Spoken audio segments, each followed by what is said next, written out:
Inmunología 4, inmunopatología. El sistema inmune se enfrenta permanentemente con diferentes antígenos contra los cuales monta una respuesta inmune. Además, debe desarrollar mecanismos de tolerancia frente a antígenos propios y ambientales generalmente inocuos. Cuando no puede mantener un balance entre la respuesta defensiva y los mecanismos de tolerancia, pueden aparecer lo que nosotros denominamos cuadros de hipersensibilidad.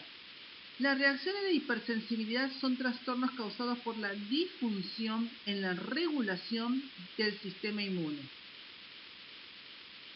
Podemos dividirlas en enfermedades autoinmunes, donde hay respuesta inmune contra antígenos propios, que sería enfermedades, mientras que algunas respuestas inmunes no reguladas en forma adecuada pueden ser dirigidas a antígenos foráneos. Las reacciones de hipersensibilidad causan daño tisular por los mismos mecanismos efectores que utiliza el sistema inmune para protegernos de los patógenos.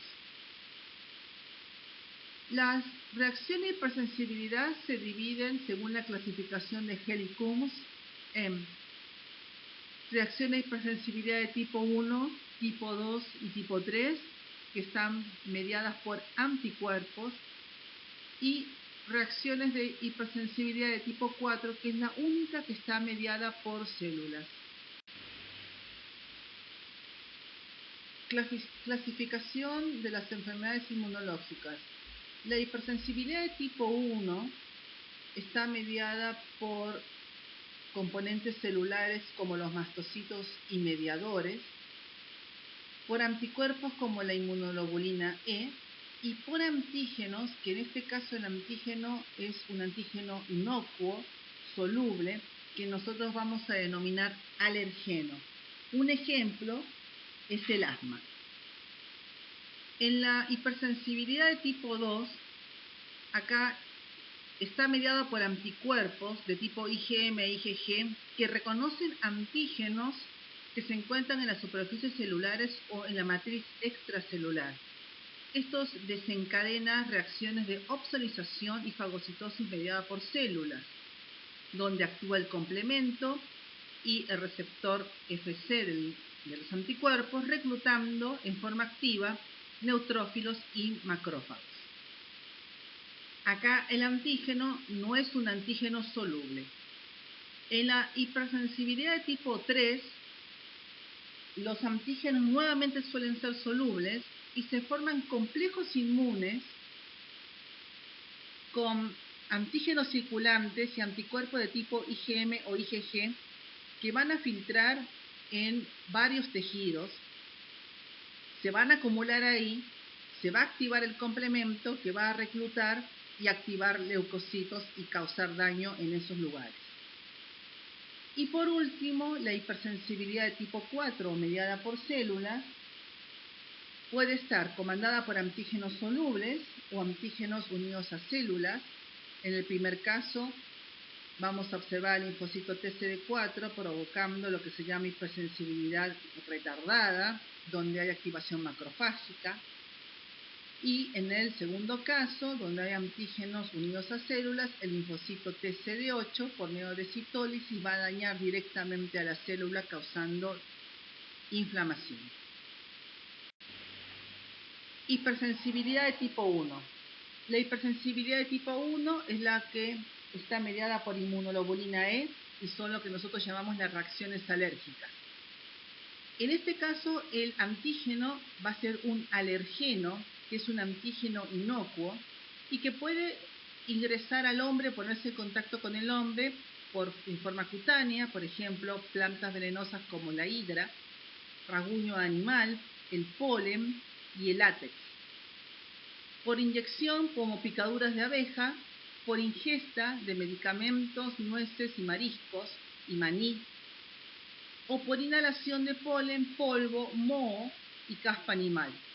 En el caso del polvo, generalmente el problema son los ácaros, donde el alergeno se va a llamar DERP1. En el caso de la caspa animal, se refiere a las proteínas de estos animales, se va a llamar SELT1 de pelo de gato. Y por ejemplo en el polen el alergeno se llama AMP12. Estos alergenos en contacto con este hospedero alérgico van a desencadenar cuadros tan diversos como rinorrea, conjuntivitis, rash urticariano o inclusive shock anafiláctico. El alergeno es un antígeno ambiental que selectivamente evoca una respuesta de tipo Th2 con producción de anticuerpos de tipo IgE. Suelen ser proteínas de bajo peso molecular, muy solubles, estables, con acción proteasa.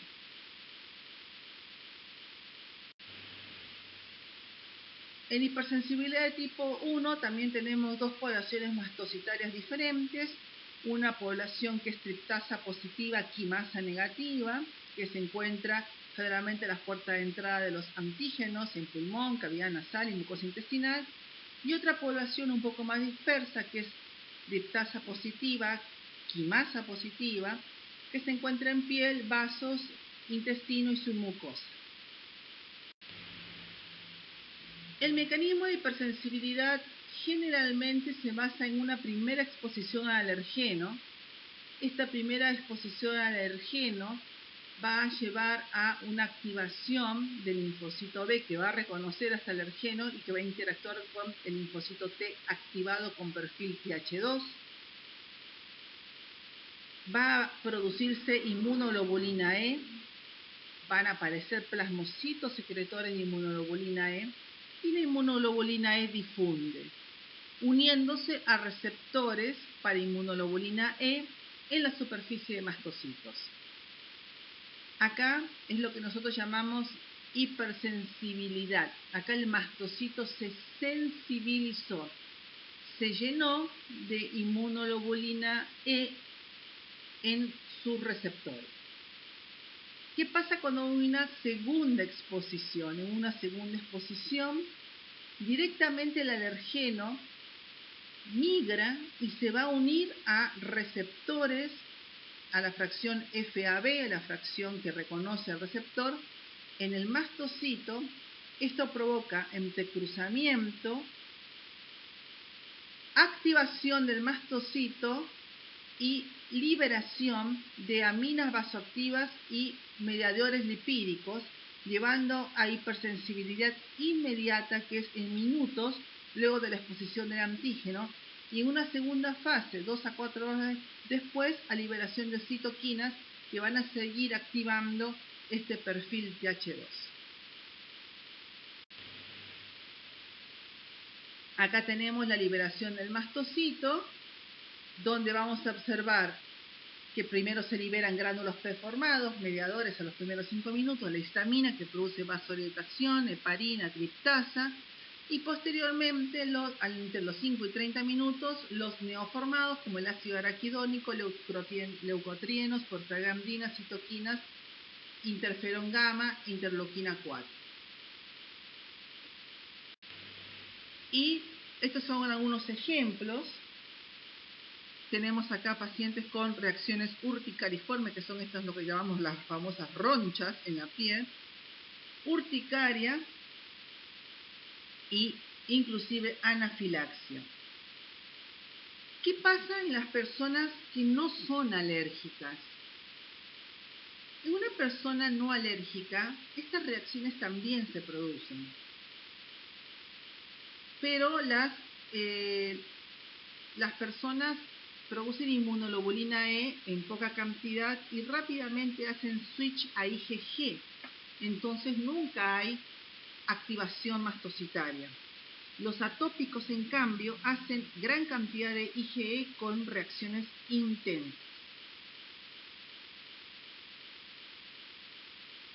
Existen nuevamente dos receptores de alta afinidad, dos receptores de inmunoglobulina E. El de alta afinidad o tipo 1 es el que está involucrado en la reacción de hipersensibilidad de tipo 1. ¿Qué pasa en la anafilaxia? En la anafilaxia, la reacción alérgica severa se ocasiona por la liberación sistémica de histamina.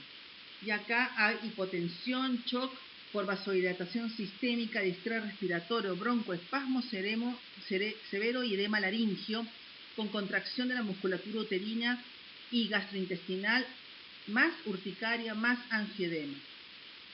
Este episodio pasa, pero puede volver en los síntomas entre la sexta y novena hora de la reexposición. ¿Por qué? ¿Se acuerdan que les habíamos dicho que hay una fase tardía, posterior, que está liderada por la liberación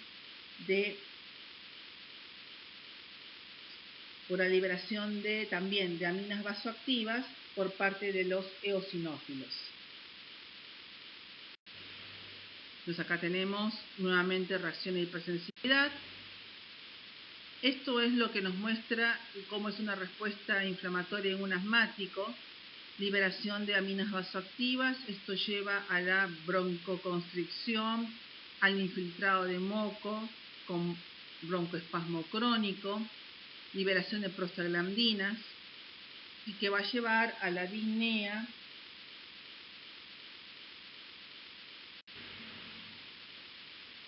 Acá tenemos lo mismo,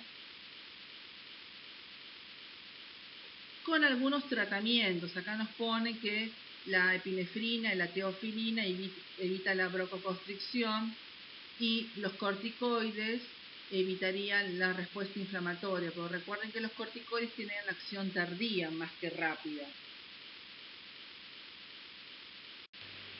Acá tenemos algunas pruebas que se utilizan para la alergia, para ver a qué uno tiene alergia. Bien, otra de las razones por las cuales una persona no hace reacciones alérgicas es la activación de la inmunoglobulina E y los mastocitos. ¿Se acuerdan que habíamos dicho que las personas no alérgicas hacen inmunoglobulina E, pero hacen poca, rápidamente hacen switch a IgG y por más que vuelva a entrar al alergeno, como lo que predomina es IgG, inmediatamente es opsonizado el alergeno y desaparece el problema. Esta es una de las razones. La otra razón, y lo que se vio en los alérgicos, es que para que haya degranulación mastocitaria tiene que haber entrecruzamiento entre anticuerpos. ¿Qué quiere decir esto?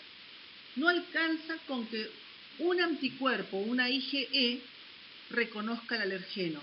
Tienen que ser dos IgE que reconozcan al mismo alergeno en el mastocito. Esto es lo que nosotros llamamos entrecruzamiento. El entrecruzamiento no se observa en los no alérgicos. ¿Cuál es la base de la inmunoterapia?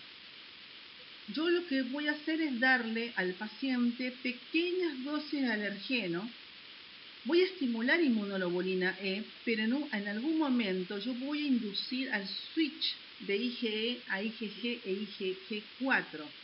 Por lo tanto, lo que voy a hacer a lo largo del tiempo, por lo menos 2 años, es obligar al sistema inmune a cambiar esta IgE en IgG. Y ya dijimos que la IgG no se une al mastocito y por lo tanto no hay degranulación mastocitaria y se evita la alergia.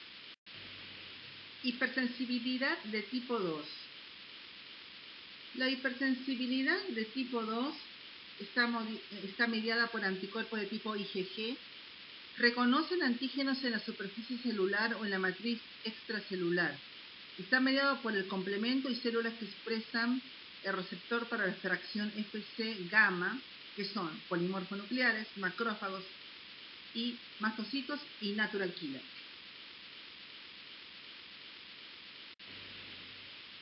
El mecanismo de daño es el mismo mecanismo de daño que observamos para la destrucción de bacterias. Opsonización, acción del complemento y destrucción por medio de un fagocitosoma. O en la superficie de la célula huésped, como se ve en la hipersensibilidad de tipo 2, el tejido es muy difícil de fagocitar, Por lo tanto, por eso dice fagocitosis frustrada. Entonces, ¿qué hace el polimorfo nuclear? Degranula sobre la superficie del epitelio o la superficie de la matriz celular y la daña en forma extensa. Un ejemplo es la incompatibilidad ABO, donde, recordemos, hay 3 alelos A, B y O, y se forman anticuerpos de tipo IgM naturales. ¿Cómo anticuerpos de tipo IgM naturales? ¿De dónde salen estos anticuerpos? En nuestra propia flora gastrointestinal tenemos bacterias que tienen estos mismos oligosacáridos precursores. Por lo tanto, en forma natural, podríamos decir, nosotros tenemos anticuerpos de tipo IgM contra los oligosacáridos de los otros grupos sanguíneos, excepto el grupo O, obviamente, porque es el antígeno H que no tiene el precursor oligosacárido. Entonces, cuando a mí me transfunden en glóbulos rojos no compatibles de otro grupo ABO, estos glóbulos rojos se van a cubrir con IgMs naturales, produciendo lisis intravascular mediada por el sistema complemento. Entonces, como se observa acá, las personas que tienen sangre A tienen anticuerpos anti-B. Los B tienen anticuerpos anti-A. AB no tiene ninguno. Y los O tienen anticuerpos anti-A y anti-B.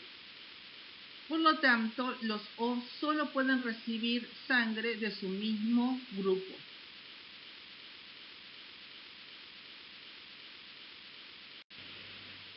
En el caso del grupo RH, recordar que el 15% de las personas en el mundo son RH negativas, no tienen antígeno D.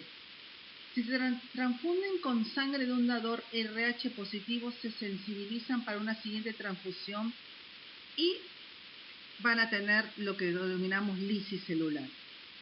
Entonces, el principal problema con el factor RH negativo es una enfermedad llamada eritroblastosis fetal. Es una anemia hemolítica en grado variable, donde un feto RH positivo de una madre RH negativa sensibilizada lleva la absolización de los eritrocitos fetales. ¿Cómo ocurre esto? Como se observa ahí, en el primer embarazo, la madre con antígeno D negativo tiene un bebé RH positivo con antígeno D positivo. Este bebé nace por canal de parto, hay transfusión transitoria de glóbulos rojos del bebé a la madre. Estos glóbulos rojos del bebé sensibilizan a la madre y la madre posparto, por respuesta inmune, hace anticuerpos anti-RHD. El problema es que estos anticuerpos anti-RHD son de tipo IgG, no IgM. Y la única inmunoglobulina que pasa a placenta es la IgG. En el siguiente embarazo, si el bebé es RH positivo de nuevo, estos anticuerpos anti-RH, o sea, anti-antígeno D, pasan directamente a través de la placenta a este feto y empieza a alisar, con acción mediada por complemento, los glóbulos rojos de este bebé. Este bebé hace anemia hemolítica intraútero. Esta anemia hemolítica, como dije antes, puede ser de grado variable.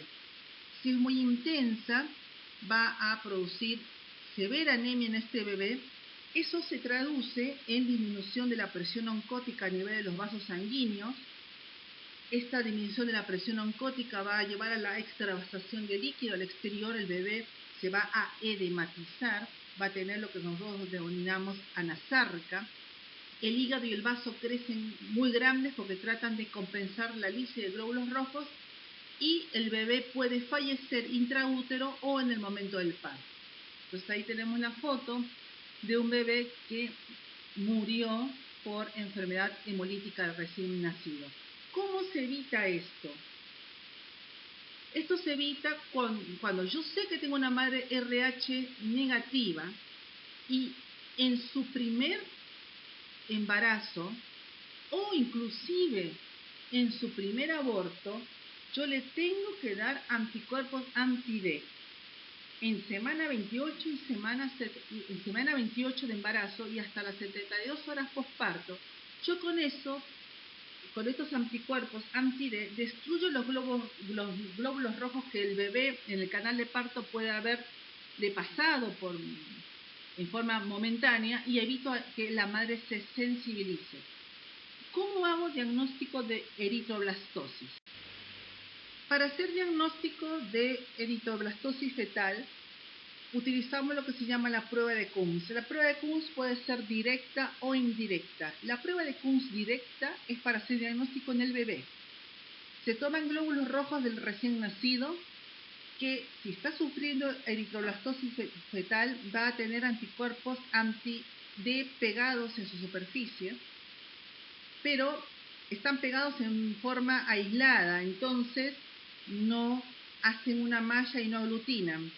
¿Qué hizo Coombs? Le agregó un suero, el suero de Coombs, que tiene anticuerpos anti-IgG. Entonces, como se observa ahí, está la inmunoglobulina G, el suero de Coombs, que se une a la porción Fc de los anticuerpos que están pegados a los glóbulos rojos. Esto es una especie de malla que aglutina. Si aglutina, es prueba de Coombs positiva directa. El bebé tiene eritroblastosis fetal. Si no aglutina, como se observa en la foto de la derecha, porque no hay anticuerpos que estén unidos a esos glóbulos rojos, se considera que el bebé tiene otra causa de enfermedad, pero no eritroblastosis fetal. La prueba de Coombs indirecta, en cambio, se hace en la madre. Yo quiero saber si mi madre RH negativa tiene anticuerpos anti-D, porque se sensibilizó en un parto anterior o en un aborto anterior y nunca la estudiaron.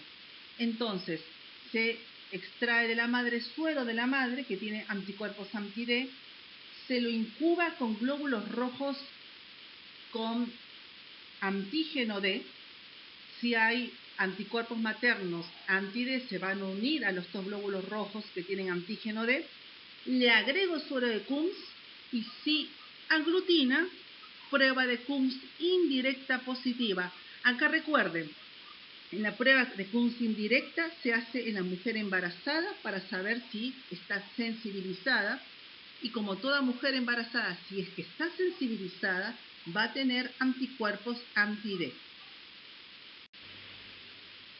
Acá tenemos una foto de anticuerpos contra neutrófilos. Esto es para hablar de enfermedades autoinmunes rápidamente, es una técnica de inmunofluorescencia. Las enfermedades autoinmunes están basadas en autoanticuerpos contra células propias. Por ejemplo, anemia por trigohemaglutininas, que se ve en las infecciones por micoplasma.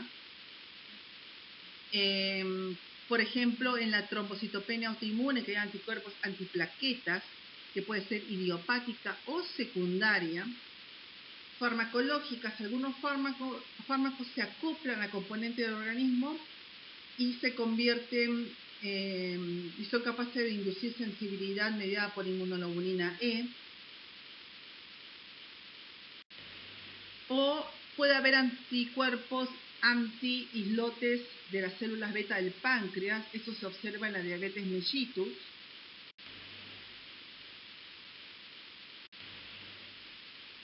La autoinmunidad, digamos, es cuando la respuesta inmune no reconoce lo propio y lo considera ajeno. Hay muchas patologías que son causadas por el ataque inmunológico a componentes propios del organismo. Los mecanismos son varios, puede afectar a un solo órgano o a todos ellos.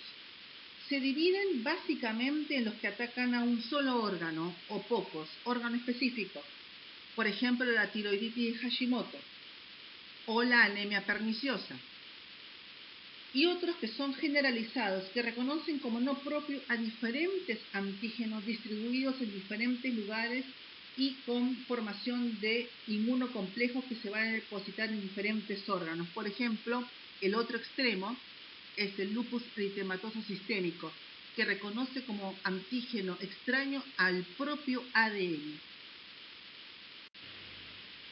Entonces, nuevamente lo vuelven a poner, órgano específico y no órgano específico.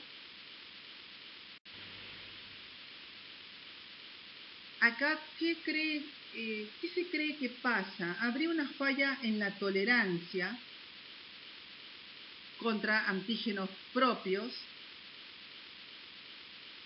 por liberación de antígenos tisulares normalmente secuestrados por el sistema inmune, disminución de linfocitos T supresores, con activación policlonal de linfocitos B, antígenos microbianos que junto con el HLA propio mimetizaron autoantígenos, expresión anómala de complejo mayor histocompatibilidad de clase 2 en tejidos que normalmente no lo expresan, defectos en la inducción de tolerancia.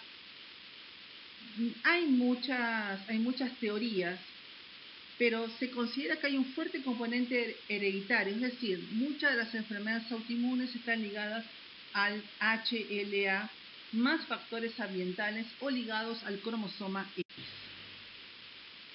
Hipersensibilidad de tipo 3. Acá en realidad se basa la hipersensibilidad de tipo 3, la que nos interesa ver a nosotros, como depósitos de inmunocomplejos en tejidos afectados. Generalmente suele ser IgG, aunque puede ser IgM, y acá la base de la hipersensibilidad de tipo 3 es que hay gran cantidad de antígeno, mucho antígeno. Estos son algunos ejemplos. Hay algunos ejemplos que son enfermedades autoinmunes, como hipersensibilidad de tipo 3, como lupus eritematoso sistémico y la panarteritis nodosa.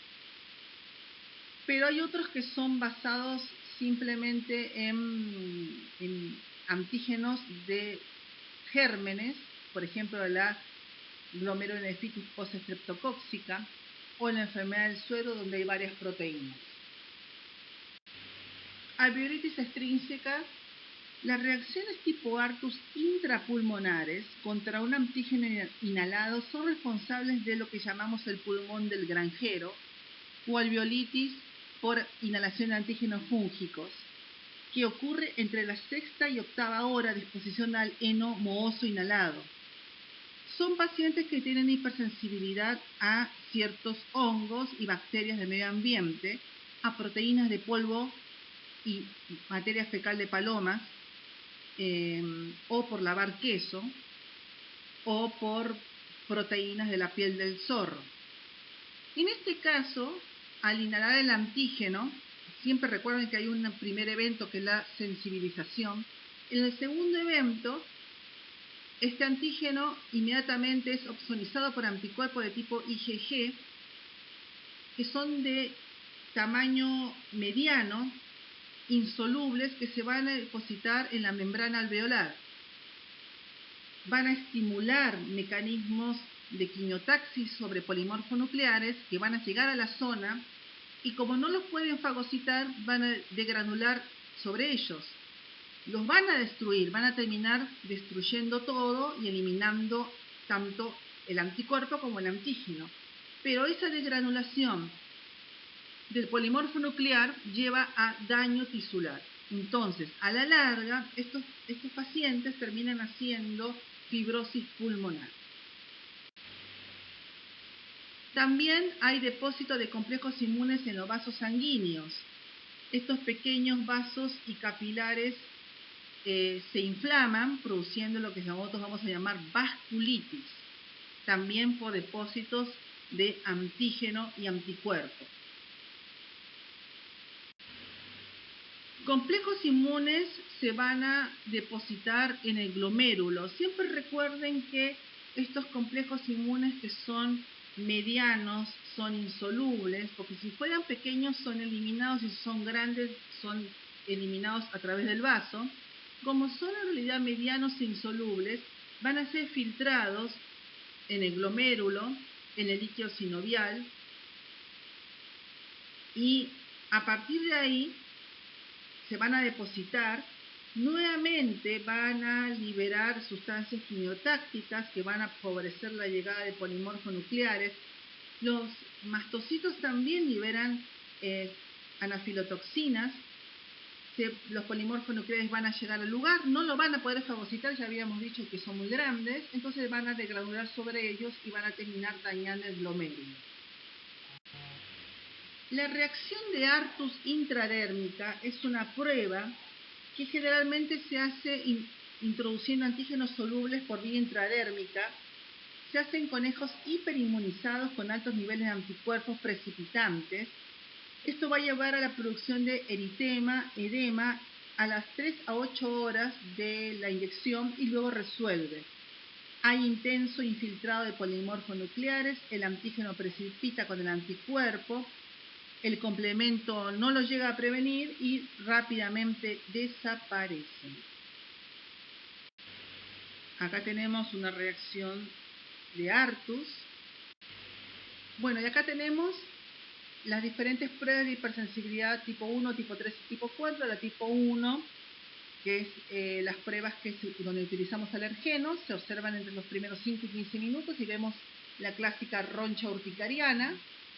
La prueba de Artus, que se lee entre las 5 y 12 horas con bordes menos netos, y la intradermorreacción prueba de hipersensibilidad celular, que es la retardada, que la vamos a leer a las 48 horas.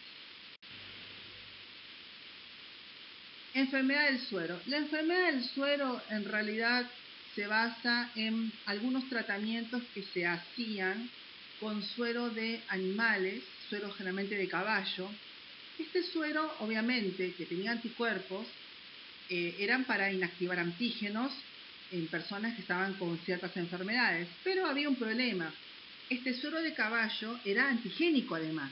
Entonces, lo que se observaba alrededor del 8º día, una reacción llamada enfermedad del suero, fiebre, rash urticariforme, aenopatías, artropatías, con niveles bajos de complemento y albuminuria transitoria. Todo por depósito de complejos antígeno-anticuerpos solubles formados por exceso de antígeno y después resuelve.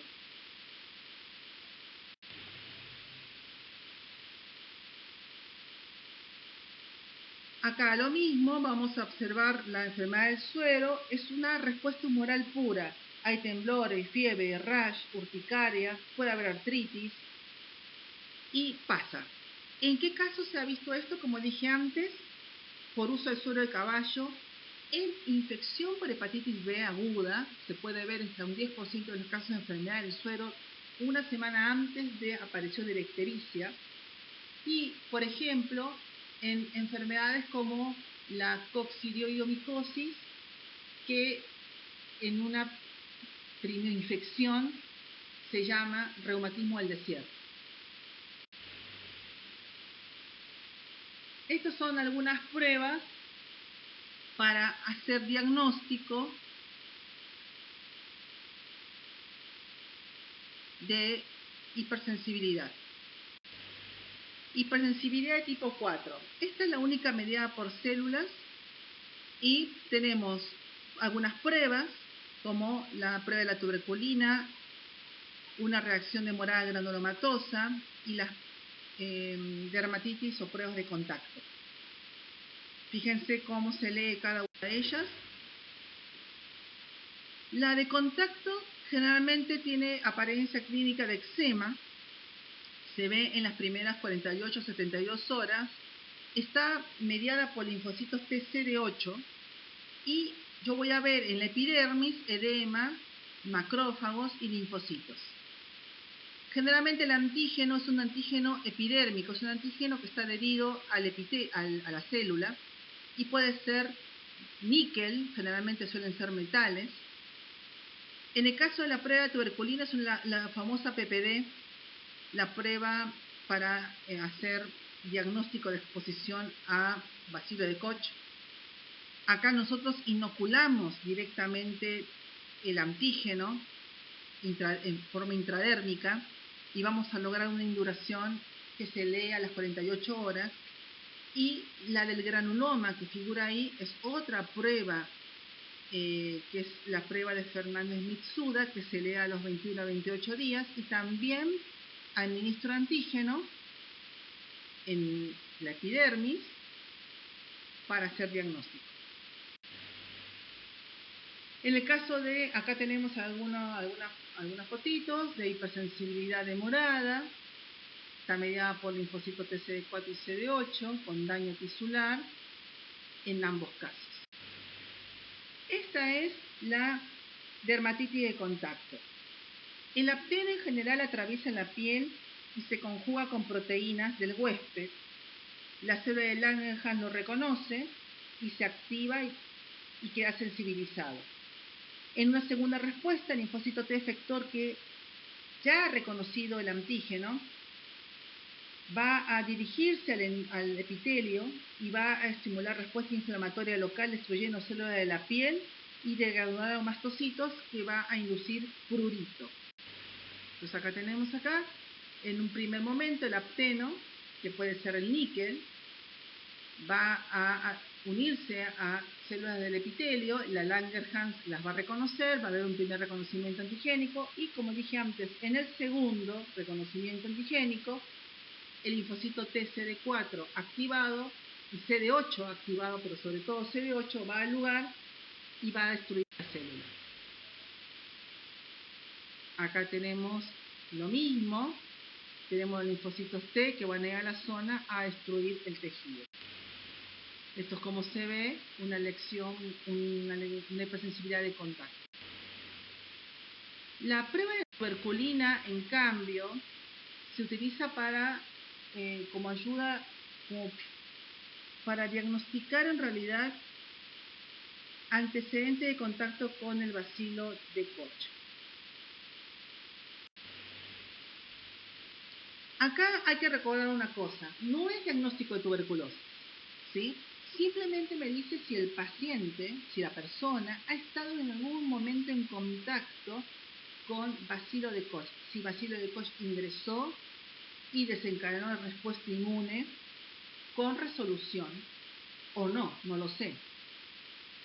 Yo voy a inocular antígenos proteicos, la célula del Langerhans la va a reconocer en la zona, el linfocito T, que ya ha reconocido antígeno alguna vez, va a la zona y la célula de Langerhans le presenta al linfocito T. Este linfocito T activado va a empezar a reclutar polimorfos nucleares, macrófagos, y a las 48 horas vamos a ver inflamación y edema.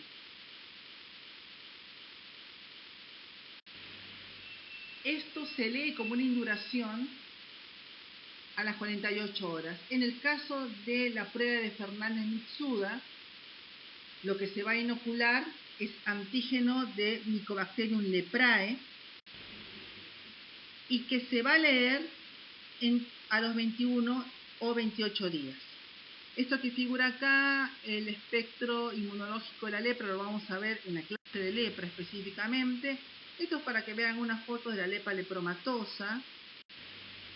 Y por último, inmunodeficiencias. ¿Qué son las inmunodeficiencias? Son desórdenes que reflejan anormalidades en el desarrollo y maduración de las células del sistema inmune. Estos defectos resultan en un incremento de la susceptibilidad a las infecciones. Estos pacientes suelen tener infecciones piógenas recurrentes que ocurren por defecto de la inmunidad humoral o infecciones oportunistas por defectos de la inmunidad mediada por células. Entonces, defecto de linfocitos B, daño en la inmunidad humoral, defecto de linfocito T, daño en la inmunidad celular, defecto de la función de fagocitos, y hay defectos en la acción del complemento. Ustedes van a tener que elaborar un cuadro con los distintos tipos de inmunodeficiencias y el efecto inmunológico en cada una de ellas para después ser discutido. Básense en la ontogenia B y en la ontogenia T. Acá simplemente para nombrar una de ellas vemos la agamaglobulinemia ligada al sexo o síndrome prototipo de deficiencia pura de linfocitos B. Acá hay una mutación en la molécula citoplasmática que traduce señales, es decir, daño en la BTK. Estos niños, generalmente está ligado al sexo, nacen y se encuentran muy bien hasta los 9 o 12 meses, porque están protegidos por anticuerpos maternos pasivos. Y después empiezan con infecciones recurrentes piógenas por diferentes bacterias. Hay riesgo de enterovirosis, es fatal. Estos chicos van a tener un proteinograma electroforético sin fracción gamma. La IgM, la IgA no se puede dosar y tienen menos de 100 miligramos de IgG. No tienen células B en sangre. ¿Cómo se hace el diagnóstico? Generalmente vamos a pensarlo en varones pequeños con infecciones patógenas piógenas recurrentes con bajos niveles de inmunoglobulinas. Tienen alteraciones del cromosoma, alteración cromosómica en el brazo largo, el cromosoma 21-22. Falla el gen de la tirosinasa BTK que está mutado o falta. Las mujeres lamentablemente son las carriers. Y la única solución, que es por eso se llama enfermedad de Bruton, porque el señor Bruton no solamente lo descubrió, lo diagnosticó, sino que además encontró el tratamiento, es darles inmunoglobulina cada 28 días para evitar las infecciones. Acá tenemos otras inmunodeficiencias, acá tenemos algunas tablas, ustedes tienen que hacer la tabla obviamente un poco más extensa. Y acá tenemos una señora con un angioedema hereditario por déficit de C1Q. Este es el clásico niño de la burbuja que tiene inmunodeficiencia combinada severa. Acá las fallas son variadas, lamentablemente son variadas, y estos niños tienen muy mal pronóstico. Generalmente mueren la mayoría a los 2 años, no tienen timo, tienen el timo pero no está colonizado, no tienen stem cells, gran porcentaje está ligado al sexo, rápidamente hacen diarreas, neumonías por neumocistis, etc. La única forma de salvarles la vida es el trasplante de médula. Este es un niño que está con una inmunodeficiencia combinada severa, que tiene una histoplasmosis diseminada. Cuando abre la boquita tiene candidiasis orofaringia, tiene daño severo de la inmunidad celular. Esta es otra enfermedad, la llamada enfermedad granulomatosa crónica, donde hay un déficit de los polimorfonucleares. Los polimorfonucleares no tienen radicales libres, no los producen, por lo tanto no son capaces de destruir ni bacterias productoras de catalasa, ni pueden destruir a los hongos. Y acá tenemos un chico con una candidiasis y una onicomicosis. Nuevamente inmunodeficiencia combinada severa. Y este es otro cuadro clínico, que es el síndrome de DiGeorge. Acá, más que una alteración inmunológica, es un déficit de la...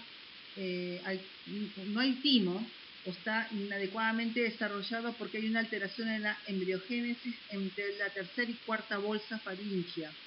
No tienen paratiroides, tienen anormalidades del tronco cardíaco, no tienen un timo, lo tienen mal formado. La mayoría mueren en los primeros años de vida si no son trasplantados. Algunos son parciales, pero característicamente tienen el hipertelorismo, los ojos, digamos, muy separados, tienen el pliegue labial corto y orejas de implantación baja. Muchas gracias.